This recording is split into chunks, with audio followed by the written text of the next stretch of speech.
ఆరోగ్యవంతమైన వాతావరణంలో తయారు చేయబడిన కమ్మని ఊరగాయలు, పొడులు, వడియాలు మరియు అప్పడాలు Jandhyala foods. Pithapuram ground report ఏంటి? మీరు అన్ని కాన్స్టిట్యున్సీస్‌ని టూర్ చేస్తా ఉన్నారు యాహ్! ఒక్కొక్కటిగా. కానీ ఫస్ట్ ఏంటంటే పిఠాపురం గురించే చిరంజీవి గారు మాట్లాడారు. పిఠాపురం చుట్టూనే ఎక్కువ నడుస్తుంది. ప్లస్ అటు వైసీపీ నుంచి కూడా పిఠాపురం మీద చాలా ఫోకస్ ఉంది. ఎట్టి పరిస్థితుల్లో గెలిచి తీరాలి అనేటువంటి పట్టుదల కనిపిస్తుంది. అక్కడ పిఠాపురం ప్రజల నాడు అసలు ఏ విధంగా ఉంది? మీరు కలిసారు కదా, ఎట్లా ఉంది? పిఠాపురం వెళ్ళినప్పుడు అంటే ఎప్పుడైతే కళ్యాణ్ గారు పిఠాపురం నుంచి పోటీ చేస్తున్నారు అన్న తర్వాత తెలియని ఒక ఇంట్రెస్ట్ పిఠాపురం మీద ఏర్పడింది. మేము గ్రౌండ్ రియాలిటీలో నాగబాబు గారు అక్కడే ఉన్నారు. నాగబాబు గారు ప్రతిరోజు అంటే అంటే ఫ్యామిలీతో ఇప్పటికీ అంటే ఎవ్రీడే క్యాంపెయినింగ్ అంటే చాలామందిని కలుస్తున్నారు. అండ్ చేనేత వాళ్ళని కలుస్తున్నారు, మత్స్యకారులను కలుస్తున్నారు. అంటే అక్కడ ఒక్కరని కాదు, గ్రౌండ్లో ఉండి అన్ని విషయాలు తెలుసుకొని అండ్ టీడీపీ వర్మ గారు కూడా బాగా సపోర్ట్ చేస్తున్నారు.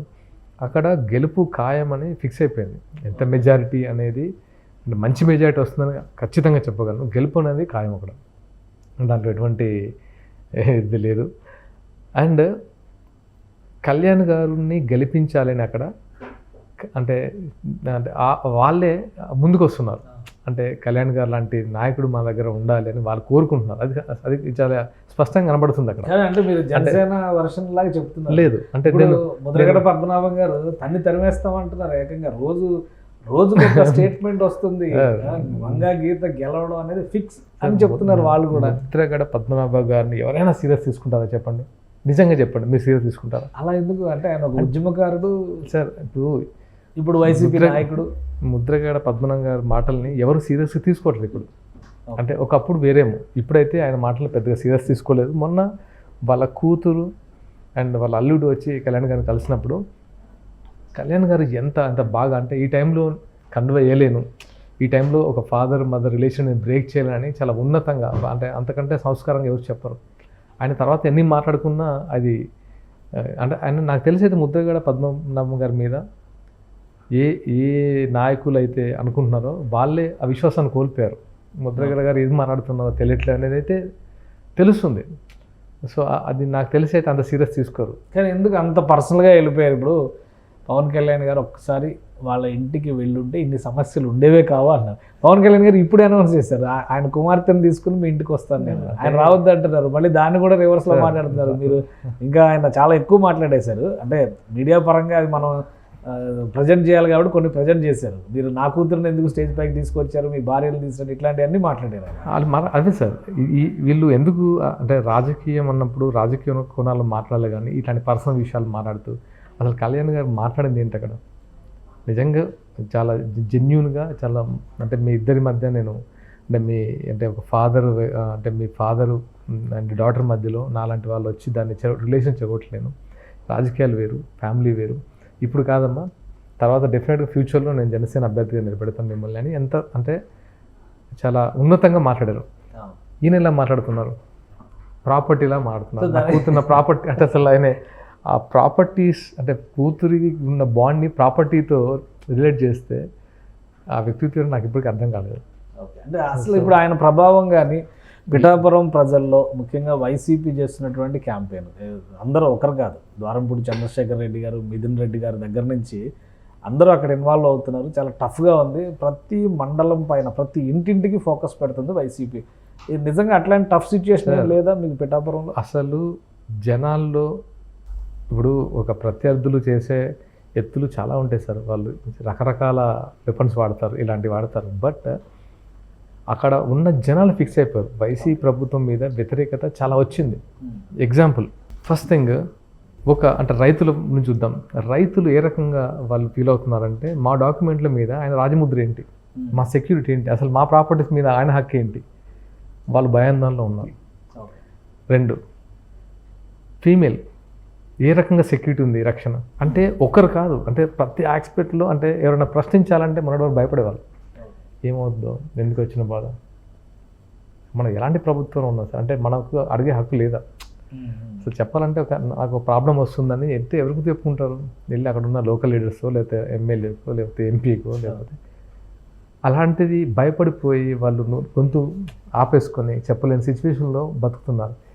ఇప్పుడు వాళ్ళకు చేతిలో వెపన్ ఉంది.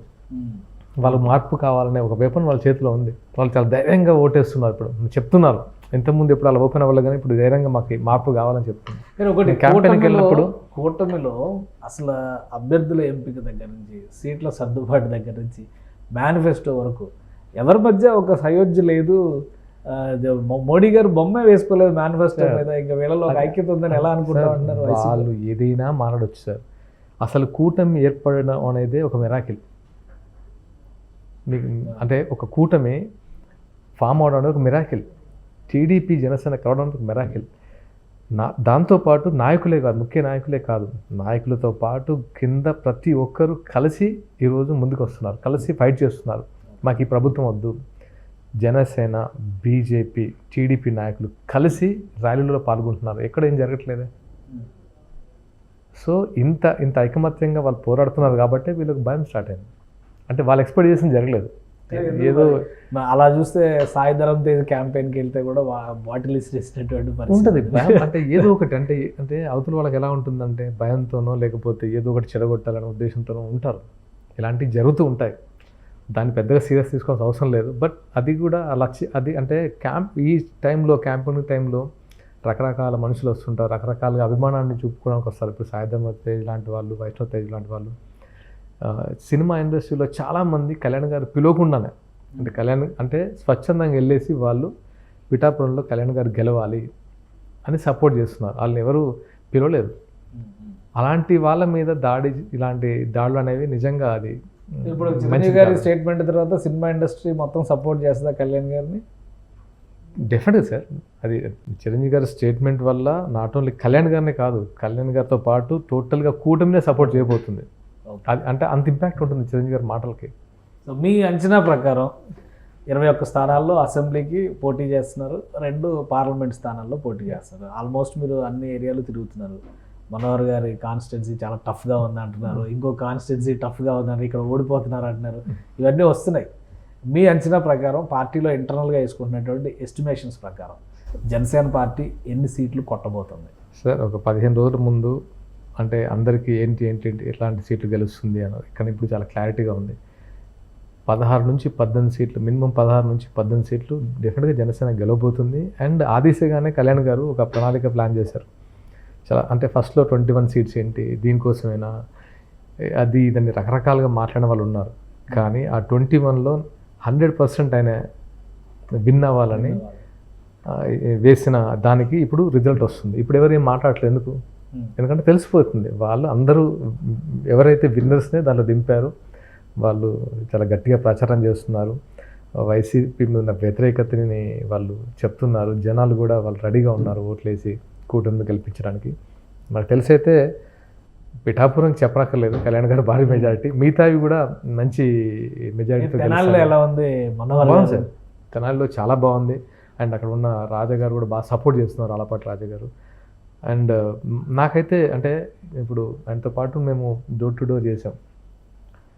జనాలు ఎలా ఉన్నారంటే, సార్ మాకు ఈ ప్రాబ్లం ఉంది సార్, మీరు వేసిన పైప్ లైన్లు ఇంకా ఉన్నాయి, మీరు వేసిన డ్రైనేజ్ అప్పుడు ఆయన గెలిచిన అలా మాట్లాడుతున్నారు. అంటే అది మనోహర్ గారి ఫాదరు అక్కడ ఉన్న అంటే వాళ్ళ వైఫ్ వాళ్ళ తాలూకు అక్కడ చాలామంది ఉన్నారు. సార్ ఇవి మీరు వేసినవి సార్ అంటే వాళ్ళు గుర్తుపెట్టుకుని మరి ఆయన అడుగుతున్నారు, మీరు వస్తే మాకు చాలా హెల్ప్ అవుతుంది సార్.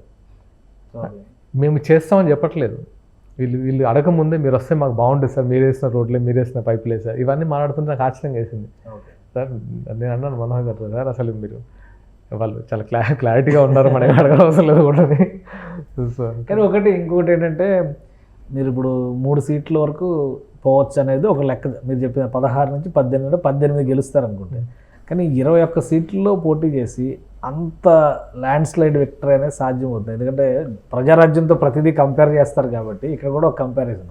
చిరంజీవి గారు అప్పుడు 294 నియోజకవర్గాల్లో పోటీ చేసి 18 సీట్లు గెలిచారు. పవన్ కళ్యాణ్ గారు 21 స్థానాల్లో పోటీ చేసి 18 సీట్లు గెలవడం అనేది సాధ్యమేనా? ఇది అతిశయోక్తి అనుకోవాలా? సార్ అప్పుడు ఉన్న సిచ్యువేషన్స్, చిరంజీవి గారు ప్రజారాజ్యం పెట్టినప్పుడు సిచ్యువేషన్స్, ఉమ్మడి ఆంధ్రప్రదేశ్ ఉన్నప్పుడు సిచ్యువేషన్స్ వేరు. ఇప్పుడు తెలంగాణ సపరేట్ అయిపోయింది, తర్వాత ఆంధ్రప్రదేశ్ ఉన్న సిచ్యువేషన్స్ వేరు. డెఫినెట్గా కళ్యాణ్ గారు ఏదైతే అంటే మనము గెలవాలి, 100% విన్నింగ్ రేట్ ఉండాలని ఏ నియోజకవర్గాల్లో ఎవరెవరు పెట్టాలో మనం పెట్టేసి చాలా త్యాగం చేశారు కదా. ఇప్పుడు జనసేన ఒంటరిగా పోటీ చేస్తే బాగుండు అని చాలామంది అనుకున్నారు. చాలామంది వాళ్ళ అంటే ఇప్పుడు కెరియర్స్ అంటే వాళ్ళు పోటీ చేయలేపారు జనసేన నాయకులు. అయినా సరే ఆయన లాస్ట్గా ఎన్ని త్యాగాలు చేసైనా సరే ఈసారి గవర్నమెంట్లో ఉండాలని ఈ 21 సీట్స్ ఈవెన్ బీజేపీ వచ్చిన తర్వాత కూడా 24 నుంచి 21కి వచ్చారు. 2-3 సీట్లు అంటే ఆయన బలంగా అనుకున్నారు గెలిచే స్థానాలే పోటీ చేద్దాం, వాటి మీదే కాన్సన్ట్రేట్ చేద్దాం. సో డెఫినెట్గా విన్ అవుతారు. సో ఎక్కడ 3 స్థానాలు పోతాయి, ఎక్కడ చెప్పట్లేదు అంటే పోవడానికి అంటే నేను ఎందుకు అంటే ఇప్పుడు ఇది పోతుంది ఇది పోదని గ్యారెంటీ లేదు. ఎందుకంటే ఒక్కొక్కసారి 100% విన్నింగ్ అంటారు. నేను నమ్ముతున్నాను. ఎందుకంటే కాకపోతే ఏంటంటే 100% విన్నింగ్ అంటే మరీ ఓవర్గా చెప్తున్నారు అనుకుంటారు. ఒక్కొక్కసారి ఏమవుద్దంటే ఇప్పుడు పోలవరము లాంటి ప్లేస్లో ఏంటంటే స్ట్రాంగ్ క్యాండిడేట్ ఉన్నారు, కానీ వైసీపీ మీద వ్యతిరేకత కూడా ఉంది. ఓకే, అయినా సరే వచ్చే ఛాన్సెస్ ఉన్నాయి. వైసీపీ మీద వ్యతిరేకత ఉన్నది కాబట్టి గెలిచే ఉన్నాయి. అలా 2-3 ఉన్నాయి. అంటే ఇప్పుడు అంటే అక్కడ పాలసీల కంటే లోకల్ క్యాండిడేట్ల బలం కొంత జనసేనకి ప్రతికూలం కావచ్చేమో అని అనుకున్నాను, అంతే తప్ప అయినా సరే ఛాన్సెస్ ఉన్నాయి. మనం అప్పుడే హోప్ లూజ్ అవ్వద్దు. దాంతోపాటు ఇది 100% పోద్దనే సీట్ అట్లాంటి కాదు, డెఫినెట్గా గెలిచేస్తాం, కానీ ఇంకొంచెం గట్టిగా ఫైట్ చేయాలి. అలా 2-3 స్థానాలు ఇంకా మరి 4 రోజులే టైం ఉంది. ఏంటి జనసేన పార్టీ స్ట్రాటజీ? బాగా డబ్బులు పంచడానికి ప్రణాళికలు సిద్ధం చేసుకున్నారు. జనసేన పార్టీ స్థాపించిన డబ్బులు పంచడానికి కాదు కదా. సుమన్ టీవీలో మీ పర్సనల్ అండ్ బిజినెస్ ప్రమోషన్స్ కోసం కింది నెంబర్కి కాంటాక్ట్ చేయండి.